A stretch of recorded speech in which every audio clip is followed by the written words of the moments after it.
जय हिंद दोस्तों, रक्षित खन्ना के चैनल में आपका स्वागत है। दोस्तों, आज के इस वीडियो में मैं आपको तीन महत्वपूर्ण जानकारी दूंगा। सबसे पहली जानकारी मैं आपको दूंगा सुनवाई के बारे में। दोस्तों, आज 30 सितंबर है। आज दो सुनवाई थी। एक तो थी दिल्ली हाई कोर्ट में इक्वल एमएसपी को लेकर और दूसरी सुनवाई थी एएफटी लखनऊ में पीएमआर के केस के लिए। दोस्तों, इन सुनवाई के बारे में मैं आपको आगे बताऊंगा। फिर दोस्तों, अगली जानकारी मैं आपको दूंगा सितंबर की पेंशन को लेकर। आज बहुत सारे मेरे पास मैसेज आए कि सर हमारी पेंशन बढ़ के आई है।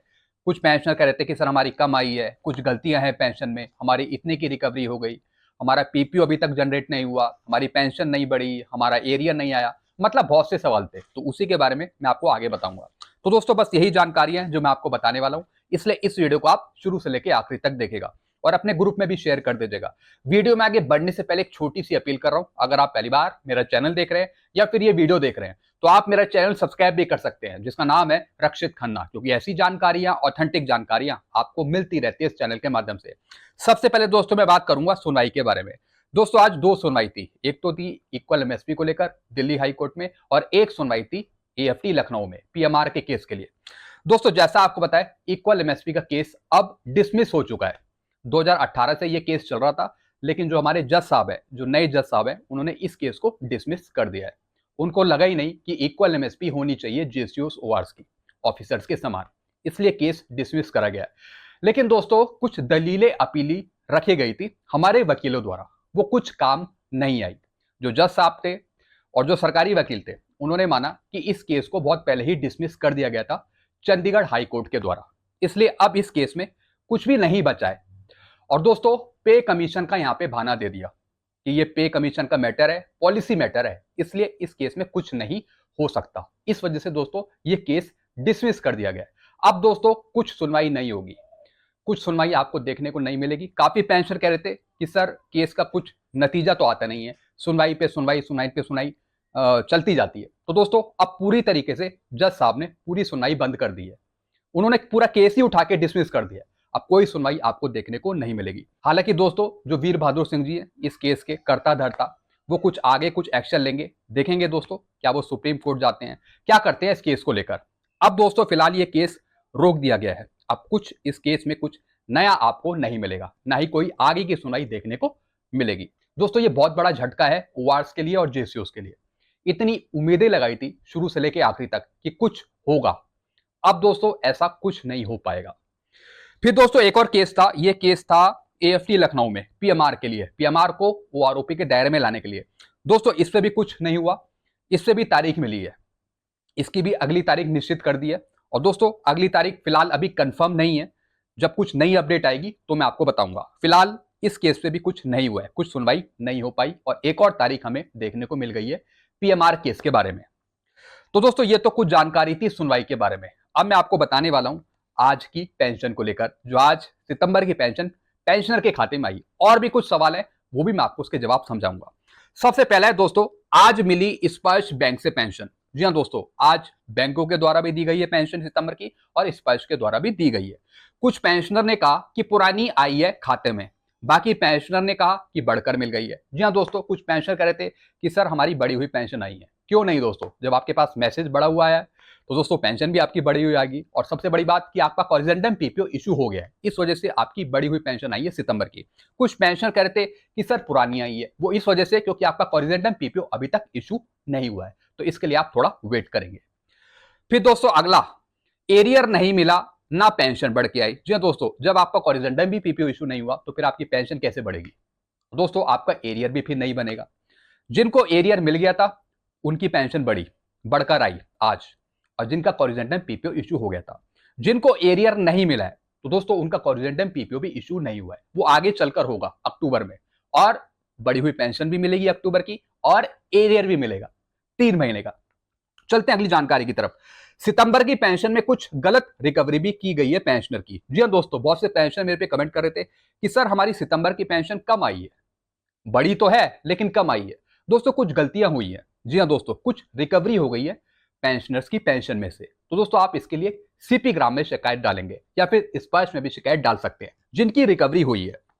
पीपीओ और पेंशन स्लिप देखकर शिकायत डालिए अगर गलत रिकवरी हुई है। जी हाँ दोस्तों, सबसे पहले आप अपना पीपीओ निकालेंगे ओआरओपी 3 का, उसमें देखेंगे किस चीज की आपकी रिकवरी कर दी है, क्या कोई कम्यूटेशन आपका पहले काटा जा रहा था, क्या उसका अमाउंट बढ़ गया है, अब ये सारी चीजें आपको चेक करनी है पेंशन स्लिप से भी और पीपीओ से भी, तब आप शिकायत डालेंगे।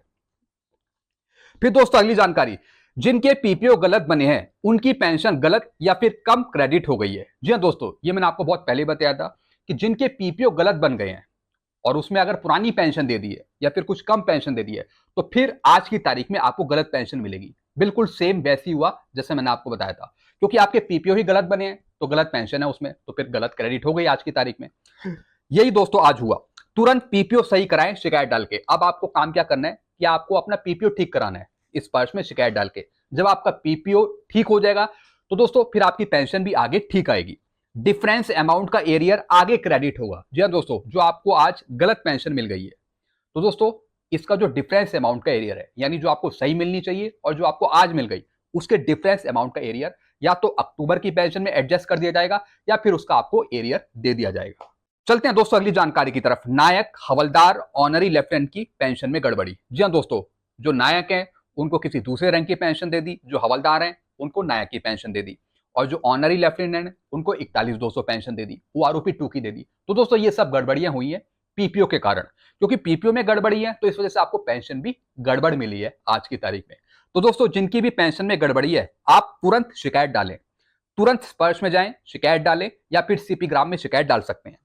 जी हाँ दोस्तों, ऐसी मेरे पास एक कॉल आया था, इनका रैंक था हवलदार, इनको ऑनरी नायक की पेंशन दे दी, कम पेंशन दे दी, तो बेचारे परेशान हो रहे थे। हालांकि मैंने उनको गाइड कर दिया कि जब आपका पीपीओ इश्यू हो जाएगा, उनका पीपीओ भी स्पर्श में नहीं दिखा रहा था, उनको मैंने गाइड कर दिया जब आपको पीपीओ मिल जाएगा तो उसी के साथ आप हाईलाइट कर लेंगे जहां पर आपकी पेंशन गलत है, उसी को लेकर आप शिकायत डालेंगे स्पर्श पे, तो पहले आपका पीपीओ सुधारा जाएगा, फिर आपकी ठीक पेंशन आएगी आगे।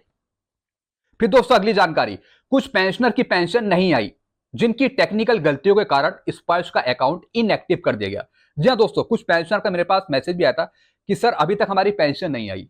तो दोस्तों आप नीचे मुझे कमेंट करिए, क्या अभी तक भी आपकी पेंशन नहीं आई है? अभी दोस्तों 6:30 हो रहा है, आप मुझे नीचे कमेंट करके बताइए कि आपकी पेंशन आई है या नहीं आई है। और दोस्तों इसका रीजन बताया जा रहा है कि आपका अकाउंट इनएक्टिव कर दिया है टेक्निकल गलतियों के कारण। जी हाँ दोस्तों अगर आपका अकाउंट इनएक्टिव हो गया स्पर्श का तो फिर आपको पेंशन नहीं मिलेगी, फिर आपको पेंशन नहीं मिलेगी। अगर आपका अकाउंट इनएक्टिव हो गया स्पर्श का, पहले आपको उसे एक्टिव कराना पड़ेगा स्पर्श में शिकायत डाल के। जी हाँ दोस्तों, वैसे जब आपका अकाउंट ही डीएक्टिवेट कर दिया है, आपका अकाउंट ही इनएक्टिव कर दिया है, तो दोस्तों आप शिकायत कैसे डालेंगे? इसके लिए आप स्पर्श की मेल आईडी पे शिकायत डाल सकते हैं या फिर आप पीसीडी कस्टमर केयर से भी बात कर सकते हैं। आप उनसे बोलेंगे कि सर मेरा अकाउंट इनएक्टिव कर दिया है, मेरी पेंशन नहीं आई। तो दोस्तों कुछ टाइम लेगा लेकिन आपका जो अकाउंट है वो एक्टिव कर दिया जाएगा, तो इस कारण से भी आपकी पेंशन रुकी हो सकती है। फिर दोस्तों अगली जानकारी, सितंबर की पेंशन स्लिप आ गई है, चेक करिए इस वर्ष पे। जी हाँ दोस्तों, सितंबर की पेंशन स्लिप जारी कर दी गई है। मैं आपको पेंशन स्लिप दिखा रहा हूं, ये एक पेंशनर की है। ये है दोस्तों सितंबर की पेंशन स्लिप। आप इससे भी अपनी पेंशन देख लीजिए जो आपके खाते में आई है, और बेसिक पेंशन भी चेक कर लीजिए, डीआर भी चेक कर लीजिए। जी हाँ दोस्तों, मैं आपको इसलिए बोलता हूं क्योंकि आपका पीपीओ और आपकी पेंशन स्लिप और मैसेज ये सब मैच होने चाहिए ताकि कोई गड़बड़ी ना हो। तो आपकी पेंशन स्लिप जारी हो गई है, आप चेक कर सकते हैं स्पर्श पे। हालांकि जिनको नहीं मिली उसके लिए आप थोड़ा वेट कर सकते हैं, कुछ टाइम बाद आपको मिल जाएगी, कुछ दिन में, एक आध दिन में। वैसे ज्यादातर पेंशनर की सितंबर की पेंशन स्लिप स्पर्श पे आ गई है। फिर दोस्तों एक और मैं आपको जानकारी दूंगा, सितंबर की टोटल पेंशन में पुरानी डिसेबिलिटी जोड़कर दे दी है लेकिन सर्विस पेंशन बढ़ाकर दे दी है। जी दोस्तों वो आरओपी 3 के जो पीपीओ जनरेट हुए उसमें सर्विस एलिमेंट तो बढ़ा हुआ दे रखा है वो आरओपी 3 की पेंशन के अनुसार, लेकिन जो डिसेबिलिटी एलिमेंट है वो पुराना दे दिया ओआरओपी 2 का। कई दोस्तों पेंशनर का मेरे पास मैसेज आया कि सर टोटल पेंशन कुछ कम आई है। जी हाँ दोस्तों, जब डिसेबिलिटी पेंशन ही नई पेंशन के अनुसार नहीं डालेंगे तो आपकी पेंशन तो कम आएगी।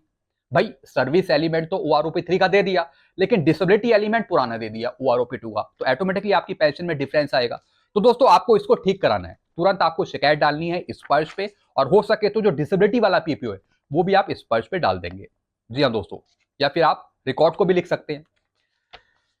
चलते हैं दोस्तों अगली जानकारी की तरफ। अक्टूबर में बहुत से पीपीओ जारी किए जाएंगे जिनके पीपीओ इशू नहीं हुए हैं। जी हाँ दोस्तों, अक्टूबर में बहुत से पीपीओ जारी करे जाएंगे जिनको सितंबर की पेंशन बढ़ के नहीं मिली है, यानी जिनके कॉन्जेंडम पीपीओ इशू नहीं हुए हैं।